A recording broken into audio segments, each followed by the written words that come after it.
What's good, y'all? It's Receiver Teacher. Today we're going to talk about everything that it takes to be a dominant receiver. So this is a good one for you guys. Let's say you're trying to make the starting lineup, all right, get more playing time. Maybe you're a freshman, all right, maybe you want to go D1, all that stuff. This is going to be a great video for you guys, so make sure you stick around to the end. Before we get into that, though, you know the deal. Make sure you go to receiverteacher.com, fill out your email for free exclusive content, all right, coming very soon. Now, without further ado, let's get into the video. All right, so number one, like I always say, you gotta have a plan, all right? If you fail to plan, you plan to fail. All right, is he inside shade or outside shade? Is he down to the line of scrimmage or is he off at depth?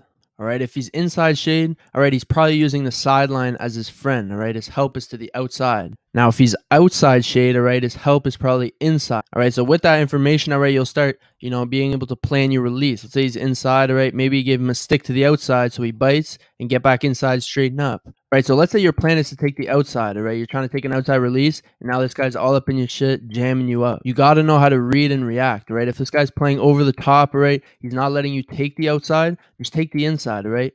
Threaten vertical with speed, all right? Make this guy chase you up the field, and now you can get out of your out route just the same way as you would have. All right, so cover one, running a corner, all right, you should take an inside release, especially to the short side of the field. Same thing right here, all right? If he's jumping out in front, not letting you take the outside or the inside, whichever, you got to know how to react, and you got to know how to do it quick, all right? Get back into your route, and then finish at the top with, whatever move. So that's number one, all right? Do not get bench press at the line of scrimmage. Now, next up, you cannot give any indicators, all right? What separates good DBs and great DBs, all right, you cannot make any mistakes. Don't shorten your stride length. Don't stop pumping your arms. Don't rise up before the break. All right, none of that. All right, everything has to be a vertical until it's not. And this is a great example by Jerry Rice, the GOAT. All right, just pushing vertical and forcing this DB to flip his hips.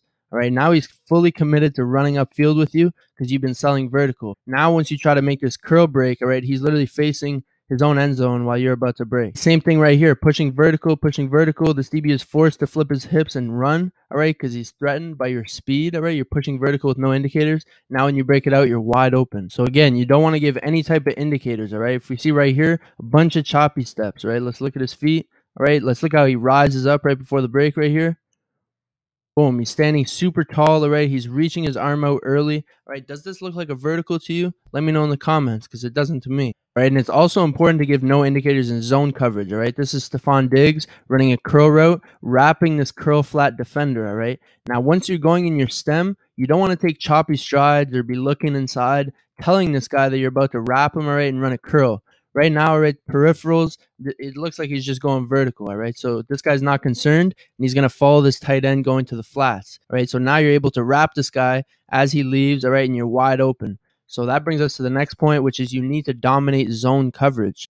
All right, so like I mentioned in my how to get open versus zone video, all right, you always got to have your eyes up, all right? When you move up in levels, you're going to see like cover 6, cover 7, match coverage, all this stuff is super confusing.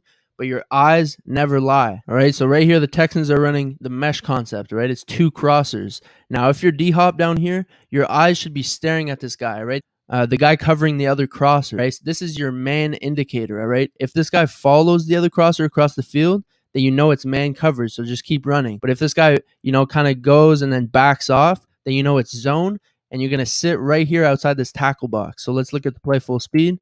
All right, he has his eyes up. He sees the nickel back off. So he's just going to settle in the void. Now, if we look at it, all right, this is a 3rd down conversion off just having your eyes up and being smart, all right? This is what takes your game to the next level. So again, if you didn't watch my video, how to get open versus zone, make sure you go check that out. All right, next, you got to pair your routes together, all right? You got to be locked in on game day, all right? And think about, how to add wrinkles to your routes, all right? What is this DB seen? What can I do next play to really fuck this guy up? All right, so this is a great example from Julio, all right? He's just pushing vertical, all right, in the first quarter, hits a dig route against number 26. Let's keep that in mind. All right, now in the 3rd quarter, all right, he's pushing vertical again.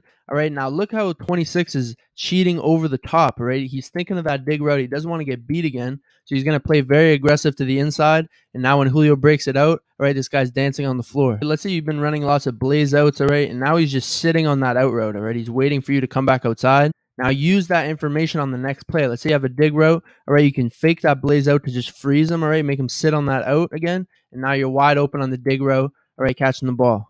All right, next up, probably the most important, all right, you got to catch everything that's thrown to you. There's no excuses for drop balls, all right, especially in the NFL. One thing I'm not going to do with you guys is lie to you, all right? I'm not going to say, oh, you don't have the greatest hands, it's all right. No, like legit, if you can't catch, you're not going to see the field. And if you can't catch, the QB's not going to throw you the ball. It's pretty simple. All right, I've made a bunch of videos on my channel on how to catch, all right? But the main thing is your eyes, all right? You see right here the difference, all right? This guy lets the ball travel past his eyes, all right? And then AB goes and gets it in front where he can see it the entire time, all right?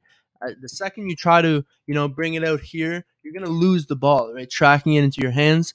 Your eyes aren't fast enough to carry with the ball. So hand placement is super important, all right? Keep the ball where you can see it and bring your eyes to every single catch, all right? No matter where it's at, all right? Last but not least, all right, you got to make shit happen when the ball is in your hands. Once you catch the ball, don't be thinking, oh, I got to go down. I got to, run out of bounds. None of that shit, all right? You got to go get yards, all right, and go make a play, all right? Now, I'm not saying you need to be Barry Sanders, all right? Fucking tacklers bouncing off of you and shit, but you gotta consistently be able to make the first man miss, all right? No matter what it is, all right? The first guy should never be able to tackle you. And those habits are started and created in practice, all right? Don't just go down easy, all right? Always be thinking score. Always get a 10-yard burst after you make a catch, all right? Even if it's just indies, you're running through the route tree, get a burst, all right? Get used to getting upfield, get used to getting yards.